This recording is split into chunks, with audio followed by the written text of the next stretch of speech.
Halo, saya Retno Mayangsari, saya Head of HR and Administration di DKT Indonesia. Saya juga seorang istri dan ibu dari satu anak. Halo, saya Cut Velayati. Saya adalah Head of Marketing DKT Indonesia. Saya adalah seorang istri dan juga ibu dari 3 orang anak. Saya memulai karir itu benar-benar dari bawah ya, zero experience. Dulu saya lulus sebagai sarjana sains, program studi kimia sebetulnya. Kemudian waktu itu saya nekat gitu, kerja di pharmaceutical company. Kemudian kebetulan saya punya kesempatan bekerja bareng dengan banyak foreigners saat itu. Tugas saya waktu itu adalah sebagai notulen rapat gitu ya. Padahal bahasa Inggris saya waktu itu B aja gitu. Sama sekali nggak punya sertifikasi apa-apa. Pada akhirnya saya sampai di titik ini mungkin karena saya nggak pernah berhenti belajar ya. Pastinya pernah, karena kalau kita tidak membayangkan kita akan berada di titik ini, maka itu tidak akan bisa terjadi. Jadi menurut saya envision itu penting. Tapi di saat yang sama kita juga harus bekerja keras. Prinsip saya sederhana sebetulnya, berusaha untuk selalu hadir all out di peran apapun itu. Jadi kalau misalnya pada saat bekerja ya saya all out sebagai profesional, tapi begitu kembali ke rumah dengan keluarga, saya juga harus hadir all out untuk suami dan anak sebagai istri dan ibu.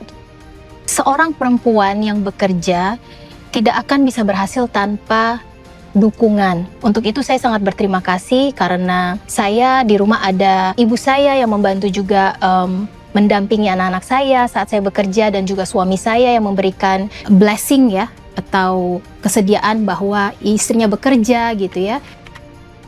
Keraguan itu normal, tapi pastinya kita selalu harus bisa menimbang baik buruk pro kontra dari segala sesuatu ya, dari setiap keputusan yang dibuat, dan juga kita harus bisa punya kemampuan zoom in, zoom out, agility untuk melihat big picture gitu ya, dan juga balik lagi tujuan kita melakukan ini untuk apa sih.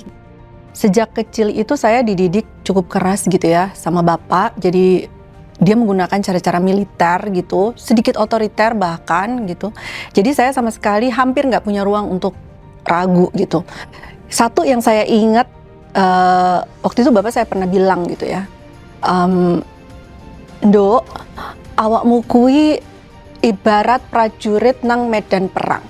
Nek kue ragu, nyawamu taruhane. Gak usah takut lah. Pasti ketika kamu memiliki tujuan, find your purpose, define your goals, stick to your goals, dan envision it ya, dan membayangkan itu akan terjadi, maka itu akan terjadi. Percaya sama kemampuan diri gitu ya. Itu yang pertama. Yang kedua, jangan berhenti belajar. Dan belajar itu kita nggak perlu lihat belajar dari siapa. Selama itu bermanfaat, berguna, ya pelajari saja hal-hal tersebut gitu. Karena itu akan terus membuat kita lebih improve dari waktu ke waktu. Di DKT Indonesia, perempuan bukan hanya bagian dari tim. Mereka adalah penggerak, pengambil keputusan, dan sumber inspirasi. Di tengah lingkungan kerja yang banyak diisi oleh laki-laki, ada suara perempuan yang hadir dengan kekuatan dan makna. Mereka bukan hanya ada, tapi didengar, dipercaya, dan setiap gagasannya benar-benar diperhitungkan. Selamat Hari Kartini untuk para perempuan di seluruh Indonesia.